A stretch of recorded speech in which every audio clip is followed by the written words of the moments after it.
बिस्मिल्लाहिर्रहमानिर्रहीम, अस्सलाम वालेकुम। Welcome to 99 cook house. पंजाबियों की जान, चाटी की लस्सी और पेड़े वाले मक्खन, बेहतरीन किस्म की रेसिपी आपके लिए लेकर आई हूँ। स्टेप बाय स्टेप तमाम ट्यूटोरियल आपको बताऊँगी क्या क्या इसमें गलत चीज़ें हम करते हैं जिससे हमारी अच्छी लस्सी नहीं बनती, मक्खन नहीं आता, सब कुछ बताऊँगी। इसके लिए ज़रूरी है कि रेसिपी को स्किप ना करें और इसको लास्ट तक देखें। यहाँ पे तकरीबन 2 किलो बलाई का मैं इस्तेमाल कर रही हूँ। ये जो घर में हम दूध बॉयल करते हैं उसके ऊपर बलाई आती है, वो बलाई मैंने इकट्ठी करके रखी हुई थी, उसको मैंने फ्रीज़ किया हुआ था। अब उसको मैंने डिफ्रोस्ट किया है, उसको मैं देगची में डालकर अच्छे तरीके से गर्म करूँगी। आपने भी बिल्कुल इसी तरह ही करना है। अगर आप बलाई जो है वो घर में आपके पास नहीं अवेलेबल तो आप इसको बाज़ार से भी परचेज़ कर सकते हैं। यहाँ पर मैंने तकरीबन 2 किलो बलाई ली है, उसको मैंने तेज़ गर्म किया है, वो बिल्कुल इस तरह से दूध की शक्ल में आ गई है। अब इसके अंदर मैं 1 कप भरकर दही शामिल कर दूंगी। इसको कहते हैं जाग लगाना। इस तरह से हम इसको जाग लगाएंगे। तेज़ गर्म दूध होना बहुत ज़रूरी है, क्योंकि जितना तेज़ गर्म दूध होगा उतनी अच्छी आपकी इसकी जाग लगेगी।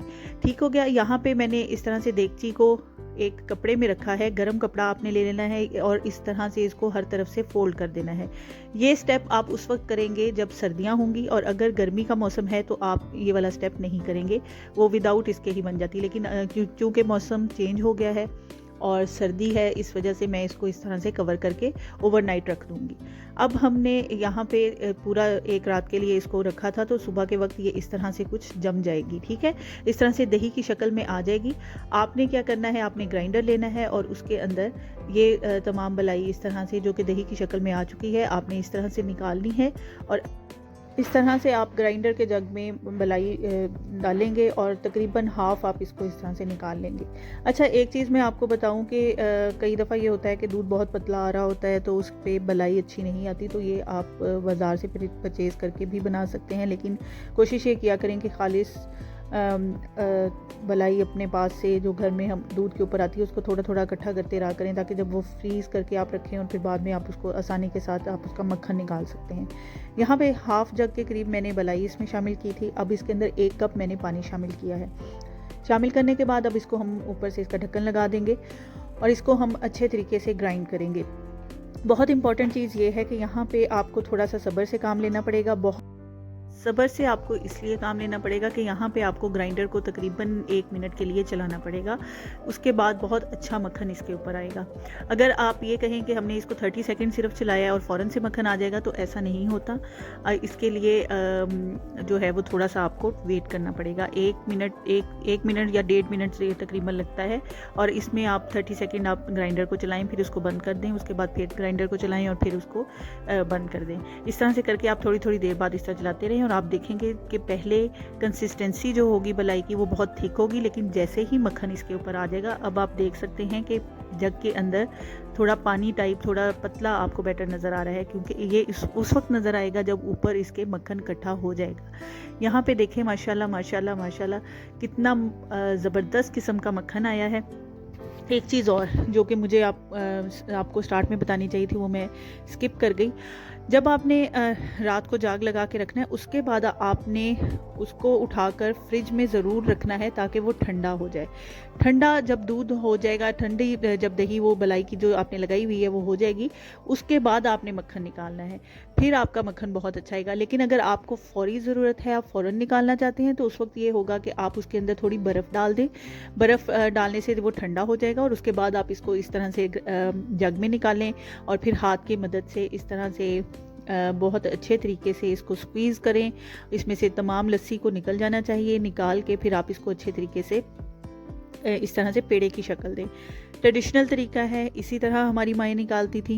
अब तो खैर बहुत आसानी हो गई है, ग्राइंडर्स आ गए हैं, आप इजीली इसमें कर सकते हैं। हमारी माएँ तो पुराने ज़माने में जो अगर जाएं तो वो गांव में शायद अब भी कहीं पे वो चाटी की लस्सी बनाने के लिए वो हाथ का इस्तेमाल करते थे, उस तरह से लस्सी निकाली जाती थी। लेकिन अगर उस तरह की चीज़ तो खैर अब मेरा ख्याल है कि बहुत कम हो गई है या शायद कहीं नहीं होती अब। ये देखें माशाल्लाह कितना अच्छा इसका पेड़ा बना है। इसको आपने स्क्वीज़ करना है बहुत अच्छे तरीके के साथ। अच्छा, 2-4 चीज़ें मैं यहाँ पे आपके साथ डिस्कस कर लूँ कि जब हम मक्खन निकालते हैं तो मक्खन को बहुत ज़्यादा अच्छे तरीके से स्क्वीज़ करना ज़रूरी है। इसके अंदर लस्सी को रहना नहीं चाहिए। अगर आप इस तरह स्क्वीज़ करके बहुत अच्छे तरीके से नहीं निकालेंगे, हाथ की मदद से इसको स्क्वीज़ नहीं करेंगे, तो क्या होगा कि लस्सी के इसके अंदर रह जाएगी। उससे ये होगा कि अगर आप इसको लॉन्ग टाइम के लिए स्टोर करके रखना चाहते हैं तो वो नहीं कर पाएंगे। क्यों? आप बेशक इसको फ्रिज में रखेंगे लेकिन इसके अंदर फंगस लग जाएगी, ठीक है। इसलिए आपने इसको बहुत अच्छे तरीके से हाथ की मदद से स्क्वीज़ कर लेना है। यहाँ पे एक और चीज़ आपको बताती हूँ कि टेम्परेचर बहुत यहाँ पे मैटर करता है। आपकी लस्सी जो मलाई है उसको ठंडा होना ज़रूरी है। मैंने ओवरनाइट इसको पहले जमाया, उसके बाद मैंने इसको निकाल के फ्रिज में रखा ताकि ये इस तरह से थोड़ी ठंडी हो जाए।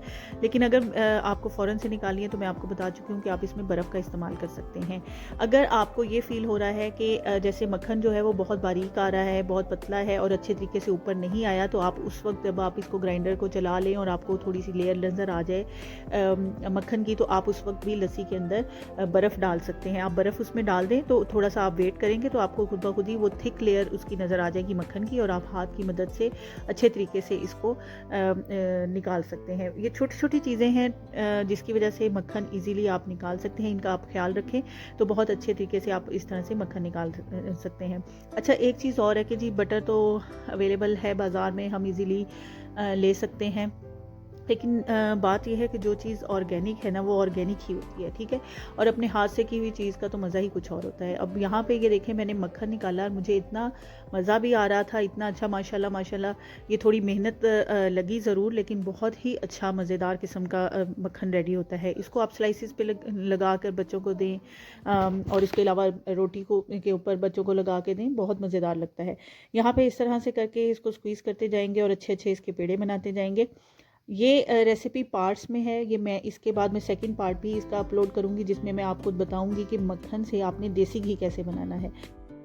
सर्दी आ गई है तो मेरा आपको यही मशवरा है कि आप इस तरह से मक्खन बनाएं और उससे फिर देसी घी बनाएं, और ये बनाकर अपने लिए रख लें ताकि सर्दियों में आप इसके पराठे बच्चों को खिलाएं और खुद भी खाएं। उसके अलावा पनीरी आप बना सकते हैं, मुख्तलिफ़ किस्म के हलवे बना सकते हैं, घर का देसी घी हो, और उसके साथ फिर आप बहुत सारी चीज़ें बना सकते हैं। यहाँ पे हमारी चाटी की लस्सी भी रेडी हो गई थी।